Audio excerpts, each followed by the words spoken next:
Welcome to the Bagmaker's Workroom. I am Chris with Simply Classic, and today is Thursday, December 4th, 2025.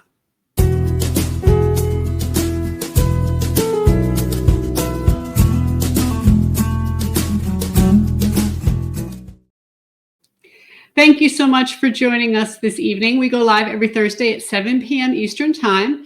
Today's episode is actually pre-recorded because I have an event to attend tonight. We're out Christmas partying tonight. So something I had to attend. So we went ahead, recorded. Shauna from my team is here in the chat. So she's going to be happy to answer any questions you have. And of course, anything she can't answer, we will certainly address in next week's episode. So last week was Thanksgiving and we did not have a live stream, but I hope everyone really had a wonderful holiday. We had a house full of people. We had some family members visit for an entire week. Others visited for a couple of days and others visited for a few hours. So we had like a revolving door of people. It was really a great time. Had a lot of food. Time to take a few weeks to fast or something because I feel like it's definitely settling in my stomach. Anyway, I hope you all really had a great holiday. And speaking of Thanksgiving, I also want to say that I'm very grateful for all of you. Thank you so much for watching my videos and being part of this amazing community. I want to thank everyone who's bought one of my patterns or ordered from the store. I know it's been a challenging year for a lot of people and also for small businesses. And believe me, we do not take your support for granted. So we truly would not be here with all of you, and I'm very grateful to have this community. So let's talk about what we have planned for today's theme, which is reptile bags. We're going to start by going over what's new in the Simply Classic Scoop. Then I'll show you our pattern of the week and some perfect pairings. We'll talk about reptile effect bags and look at some designer bag inspiration. We'll feature our customers' bags in Artistry Avenue. And finally, we'll give away a pattern and do a Q&A. So before we get started, please take a second to click the thumbs up button below. It truly does help make a difference, and I do appreciate it. So now it's time for the Simply Classic Scoop, and this is where I tell you what's new here at Simply Classic and what's going on behind the scenes. So the first thing I want to remind you of is that in February, I'll be teaching 2 workshops at Pins and Needles, which is a shop near Cleveland, Ohio. On February 6th, we'll be teaching the Fairhaven in faux leather. And on February 7th, we'll be teaching the Simply Classic Clutch in leather. So registration includes lunch and a class kit with materials. Sewing machines are available for rent for a small fee, or you can bring your own. So if you're getting on a plane and traveling, you don't want to bring your machine, you can certainly rent one while you're there. So registration is now open and the links are down below. We are also planning some more workshops for 2026. And I know for sure one is in Louisiana in July. We will make sure to give you more details on that next week. And I will announce those once we have everything kind of confirmed and the links are available. So I'm also excited to announce a new leather bag making class for 2026. And this is the Nina. I'm going to go ahead and get a bag here and show it to you. I have it done in a couple of different colorways. Oops. Here is one. And here is another one. So this is the Nina. So I taught this bag at a retreat this fall, and now you'll be able to take it as an online class. Registration for the Nina will open next week, and I'll give you more details about all of that then, but I just wanted to let you know that it is coming up. So next, we're going to pick a winner from our pattern giveaway. We're going to go to the overhead. And on our last episode, we asked you to share your favorite Thanksgiving dish in the comments. So this is for a Bircham PDF pattern. It is open worldwide. So I have all of the entries here. Go ahead and pick one.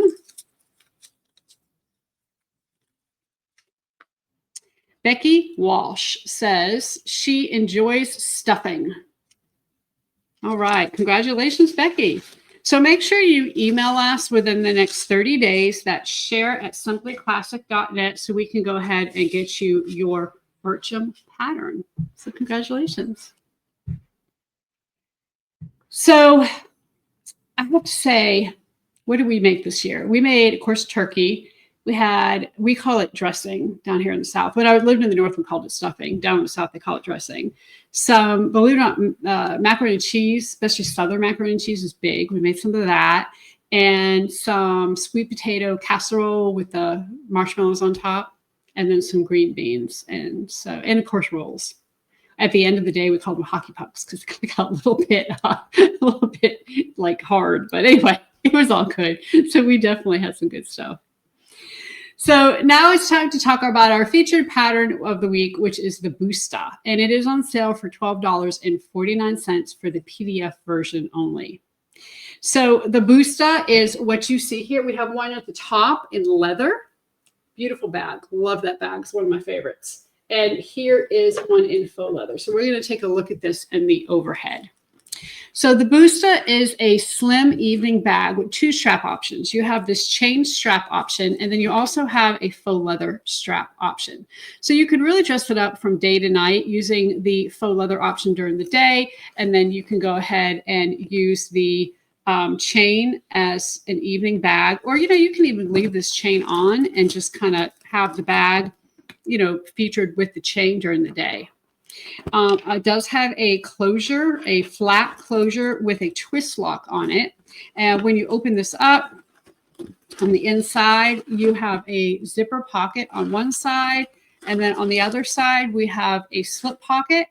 And the slip pocket has some card slots in it. Okay, so we have about 4 card slots. Whenever I'm doing a smaller bag like this, I always like to try to include card slots in the bag because it is, hard sometimes to get a wallet in here, depending on what size your wallet is. It does have some grommets here on the side, and I do show you how to do that in the video. And then we also have some spring gate O-rings. Now, one note on the spring gate O-rings. We are no longer carrying the spring gate kind like what you see here. Instead, we're carrying a kind that has 2 screws on it. It's a little bit more secure. So now in your kit, or if you go online to buy these spring gate O-rings, they're actually called screw gate O-rings. So you actually have 2 screws on here so that there's no chance of that opening up. Okay. So the size of the Busta is 13.5 inches wide, 10 inches tall, and 1 inch deep. So it is a very slim bag, very classy for evening. And with all of the Christmas parties coming up and whatever other events that you would like to attend, I think it would be a great bag. So again, the PDF pattern is $12.49 this week, and that discount will end on Wednesday, December 17th. So you actually have 2 weeks to grab the pattern. Next week, I'm going to show you how to hack the Busta pattern. So if you want to go ahead and grab a copy or pattern now, this is the one we're going to sew next week. And if you see here, it is slightly different. So instead of having the curved shape on the top, I'm going to flatten it, and then we're going to add this asymmetric flap. And this is the Angelica Clutch by Susu. So this is a little sneak peek. We are going to use a chain for the strap, and I really think this is going to really make a beautiful, classy bag. So now it's time for perfect pairings, and this is where we match some of our faux leather and leather with lining, thread, and hardware. If you're ever unsure about what goes together, feel free to reach out via email. We're always happy to help. So our faux leather pairing is going to be our blended croc in navy and black. Now, this is a discontinued product. We can no longer get this from our supplier.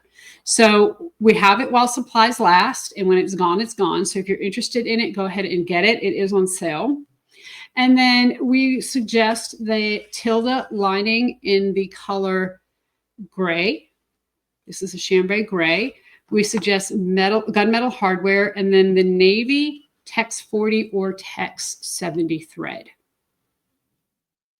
Okay. For our leather pairing, we are going to suggest our coral brown.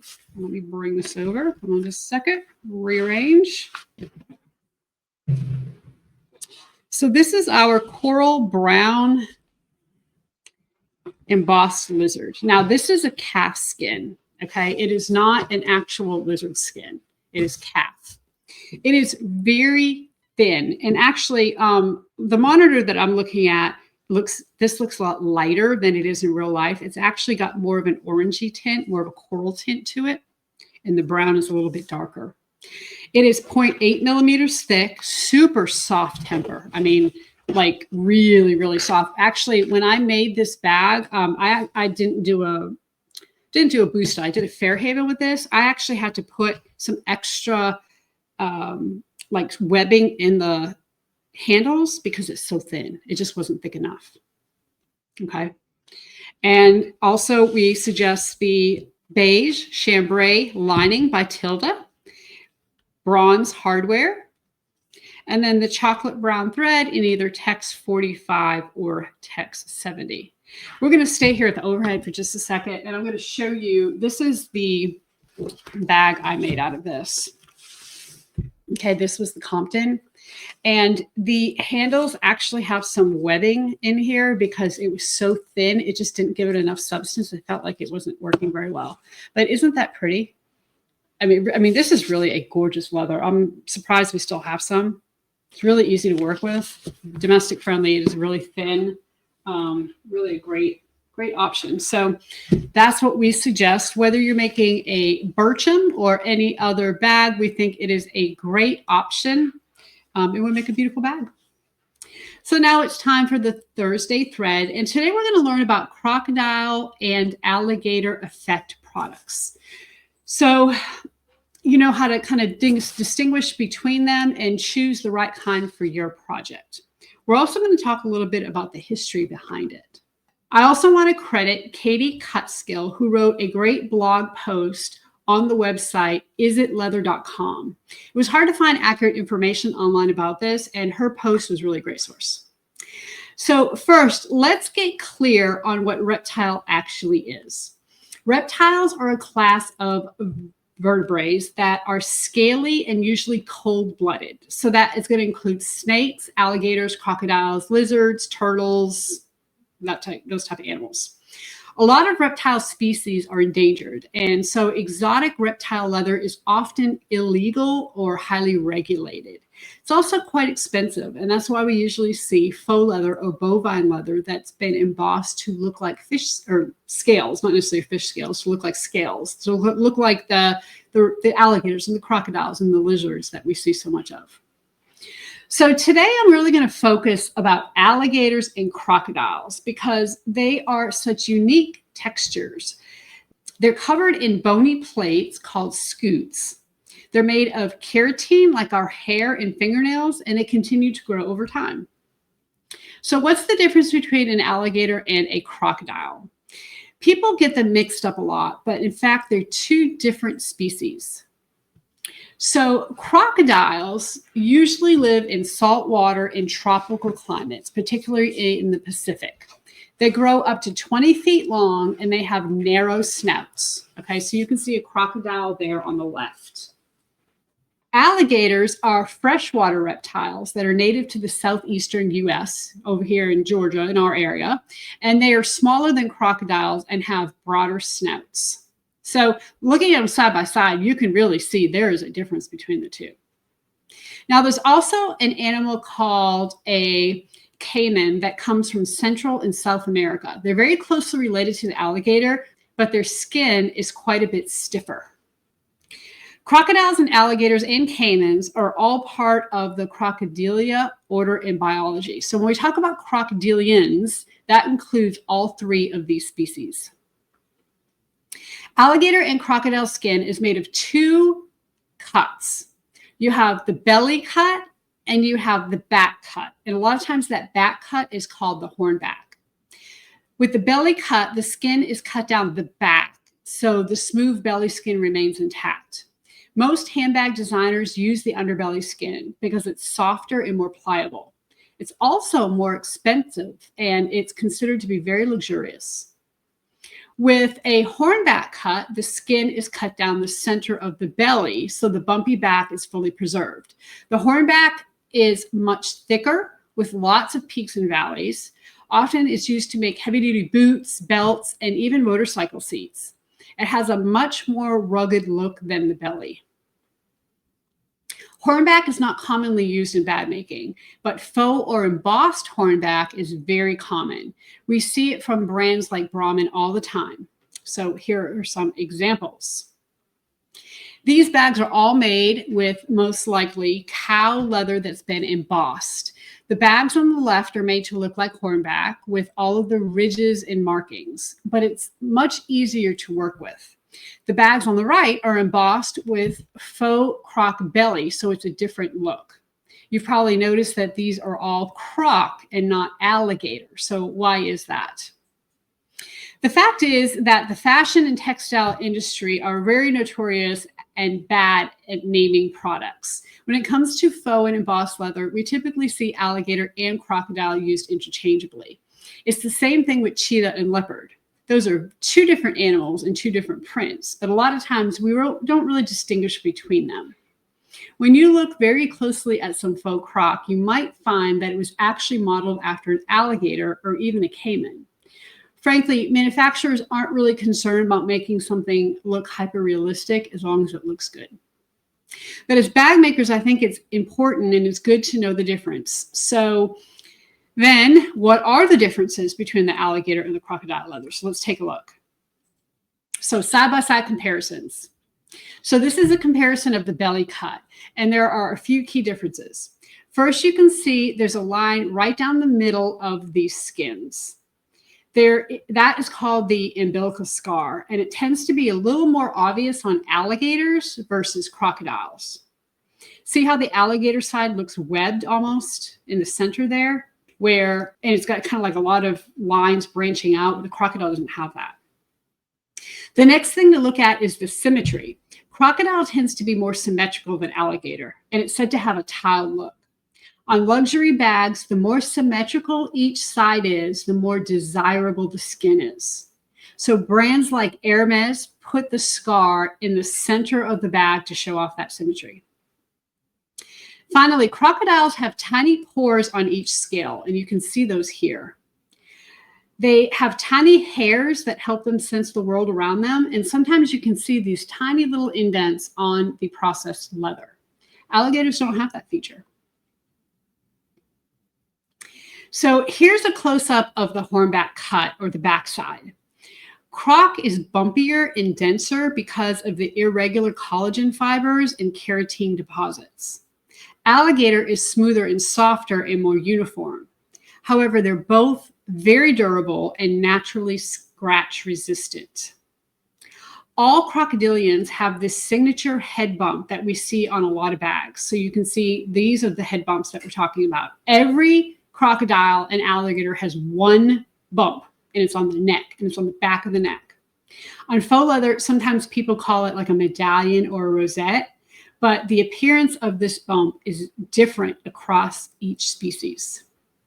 Crocodiles usually have a 4-to-2 head bump pattern, which you see here. It almost looks like a paw print, like a dog print.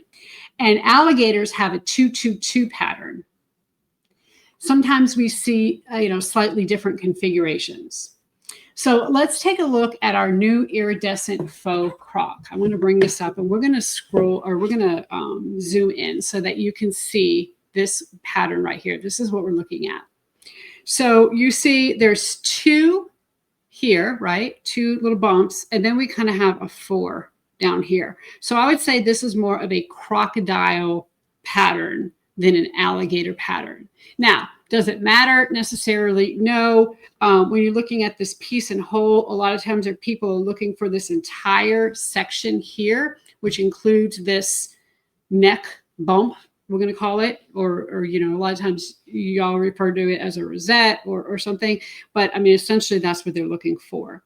So, every different kind of faux is going to have a different kind of bump or pattern to it. Here's our navy that we're discontinuing, and we're going to scroll in, and you can see here, or zoom in rather. This is kind of here. Let me turn it around.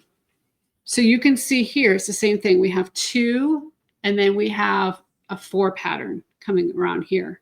Okay, so it's less distinguished on this one, meaning it's not as obvious, but it certainly is there, and it is more of a crocodile pattern than a actual alligator pattern. Okay. Now, this here is our thickest faux leather. We're going to go back to the overhead for just a second. This is our new iridescent croc. It is about 1.6 millimeters thick, and you're really going to want to use an industrial machine for this. It is not domestic friendly. It also has a lot of bumps and textures, and it's kind of, even with a Teflon foot, it sticks a little bit. So, again, you're going to definitely need a industrial machine with a walking foot to sew this. I mean, it's just kind of one of those givens. So anyway, just wanted to show you about that. So now I want to share a few historical facts about crocodilian leather. Crocodile pelts have been used for many centuries, and they were actually used to make clothing in ancient Rome. This crocodile armor dates back to almost 2,000 years ago. It's believed that it was more ceremonial than functional. It's definitely thick and strong, but they had some other options that were more practical. So essentially, soldiers wore this for fashion and tradition rather than actual protection. Alligator skin was used by native people in the Americas to make shoes and clothing, but we don't have a lot of historical information about how they used it. That's partly because crocodiles came from all over the globe, but alligators are concentrated mostly in the southeastern US. So just a little, I'm from Augusta, Georgia area, and here in the Augusta area, it does get a little bit chilly in the winter, so we don't tend to have as many here. But the further south you go in Georgia, and of course in Florida, it's if there's a pond, there's an alligator. So just one of those things you got to be careful about. Alligator leather was commercialized by French traders in the 1800s, which is really interesting to me because if alligator is more of a southeastern US thing, I'm surprised that the French traders are the ones, I guess they came over here, got the alligators, and then brought it back to Europe. Alligators are now farmed for their skins.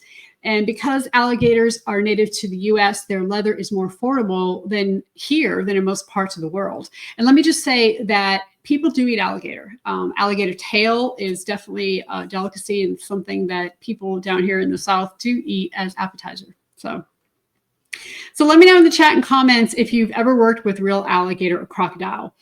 A little note, in February, and I'm super excited about this, I'm actually going out west, and I'm going to be sewing with some real, I think it's going to be alligator hides, and kind of get my feet wet with that. So I'm really excited about that because I've not used it yet. But I'm interested to hear what you've used, what your experience is, and so let me know in the comments. So now it's time for designer bag inspiration. And this is where we look at designer bags that fit our theme, along with materials you can use to get a similar look. So today we're focusing on crocodile effect bags. And one thing you'll notice is that all of these are structured bags. Because Croc is a little bit thicker and stiffer, it tends to be used for evening bags, satchels, and other structured bags. Even though faux Croc can be much easier to work with, people do tend to follow that tradition and keep their Croc style bags structured. So this is a satchel from the designer Teddy Blake. It's definitely reminiscent of an Hermes bag. It's made with Croc embossed leather, and it looks very sleek because it uses the faux belly cut side instead of the hornback side.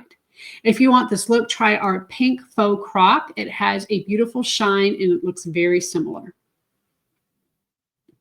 This is the Palace Crossbody by Jimmy Choo.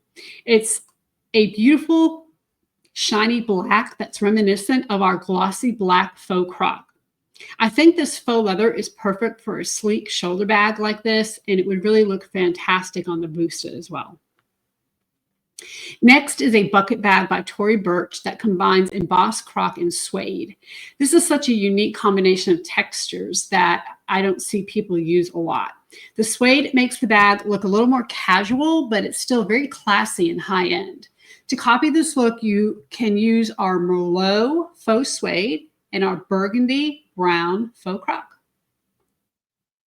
Okay, now this is a very coveted Birkin bag. It's called the Himalayan Croc Birkin. And I want you to guess how much it costs. And some of you might see this. I want you to put in the chat how much you think this bag is. Because it's one of those bags that I don't know how many of them there are out there, but I can't imagine there are that many because I can't imagine that many people pay this much for a bag. Okay, you ready? 3, 2, 1. 1. It is $100,000 on the resale market, this bag. Isn't that crazy? So this is genuine crocodile leather. They call it matte white Himalayan.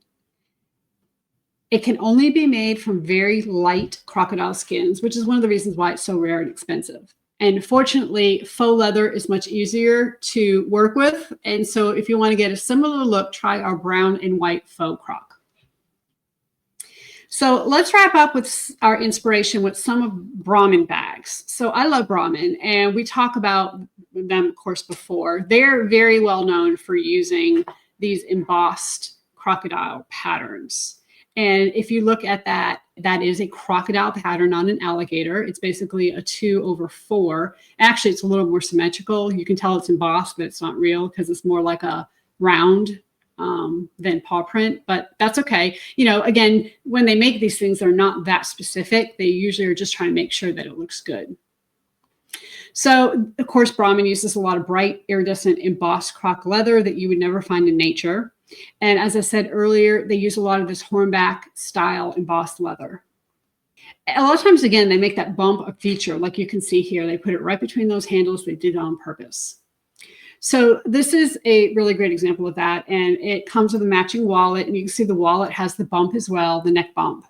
The color is very similar to our new iridescent faux croc in purple. And then here's another Brahmin bag. It also uses the hornback style, but it doesn't have the head bump. It also has a matching pouch that's basically the Simply Classic clutch with a zipper pocket. So you could make a dupe of these with our blue iridescent faux croc. So there we have it, 6 designer bags made of croc or croc effect leather. I hope this gave you some inspiration. You all have the resources to make bags like these at home. And I really encourage you to give it a try because, you know, I mean, that's why we sew, right? If there's one you love, then get it. And as I always say, a pattern is a suggestion, not a rule. Take a pattern and hack it. So now it's time for Artistry Avenue, where we feature bags made by you, our customers. And every week we choose 3 bags that were posted in the Simply Classic bag making community on Facebook or sent to us via email. If we feature your bag, you have 30 days to email share@simplyclassic.net to let us know which pattern you'd like. So let's take a look at this week's artists. Terry made this gorgeous Busta using real leather. The flap has a raw edge, so she edge painted it. And she also used an edge creaser. It looks like she used a snap instead of a twist lock closure, which is perfectly fine. I love that idea. And this bag is really gorgeous, really upscale. Love the kind of coppery bronze of the bag with black. I mean, it's just beautiful. So great job, Terry. Susan made a couple of different Bustas, and I wanted to feature this one because she used our silver blend faux croc. I love this faux leather, and I think the Busta is a perfect pattern to show it off. The good thing is that you could, depending on the pattern placement, you can make this bag look so different. You know, she chose to put the solid down the center, which is a great option. It kind of matched the flap to it. You could certainly put the silver in the center. You could do it like this by putting the solid in the center and then make the flap silver. I mean, there's just so many ways you can do it. And it's all using the same faux. The metallic finish, it's really classy, you know, for a bag. And you can see on her handle, it looks like she used more of the metallic finish on one side and then the solid on the other, which I think is a great option. And then finally, we have this Busta from Ellen, and she used our brown and cream faux snake. She added piping around the flap, which really makes it pop. I love that. This is a really great idea.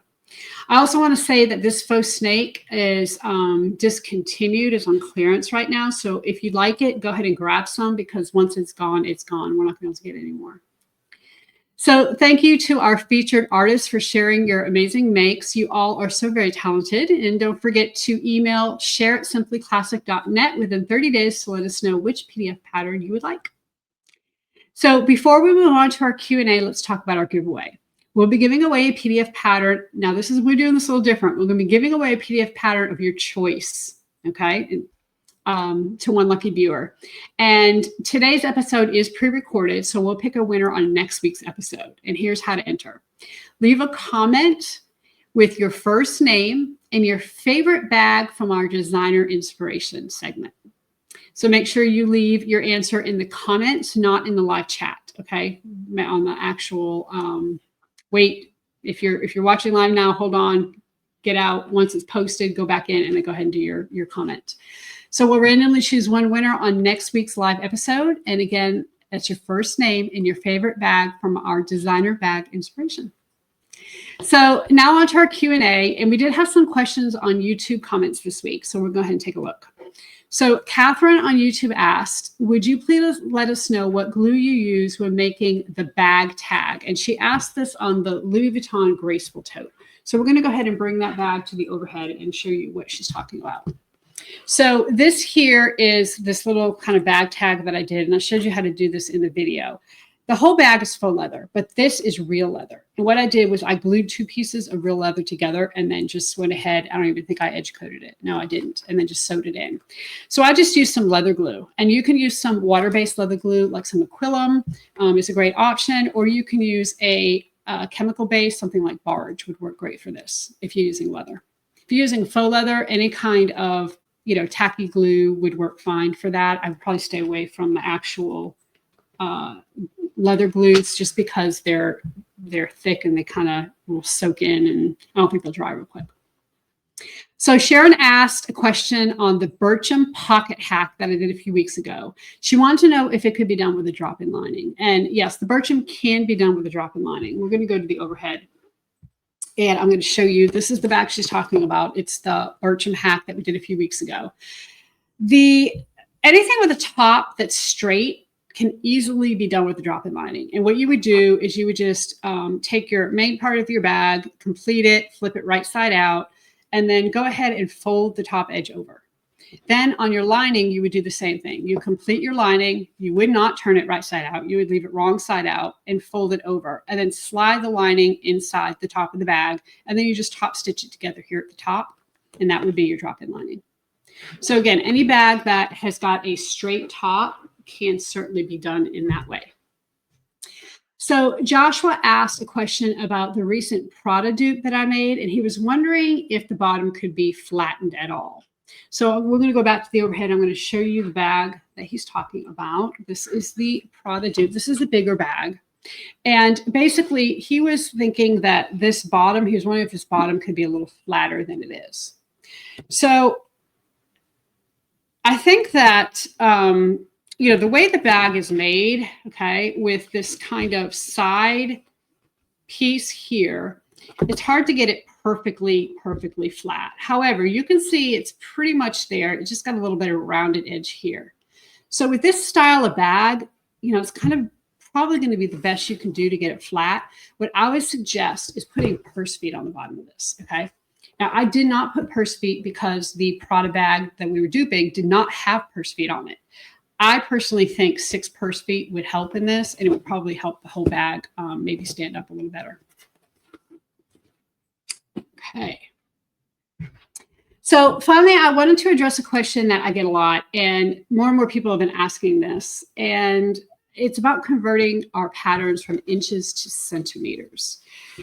Now, I know that the United States is kind of the odd country out when it comes to units of measurement. We deal in inches, and everybody else in the world deals with centimeters and millimeters. And I know that, it can be difficult.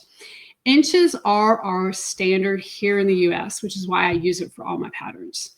So what I would suggest is to either use a converter online. Okay, you can do a converter where you convert inches to millimeters or inches to centimeters, and go ahead and put the measurements in inches, and then it'll convert it for you. Another option would be if you can get your hands on a ruler, like a US ruler, that would be very helpful. I know I have a lot of people watching in other parts of the world. So if you have any suggestions on how you do your conversions, please put them in the chat, and we would be, happy and appreciate you sharing. Okay, if there's any more questions that Shauna cannot answer in the chat, make sure you go ahead and ask them, and we'll answer them on next week's episode. So thank you so much for joining me for the Bagmakers Workroom, and make sure you join us next Thursday, December 11th at 7 p.m. It's a sewing episode, so I'm going to show you how to modify the Busta pattern, how to make that straight top edge instead of curved. Please remember to click the thumbs up button on your way out, and until next time, everybody, happy sewing.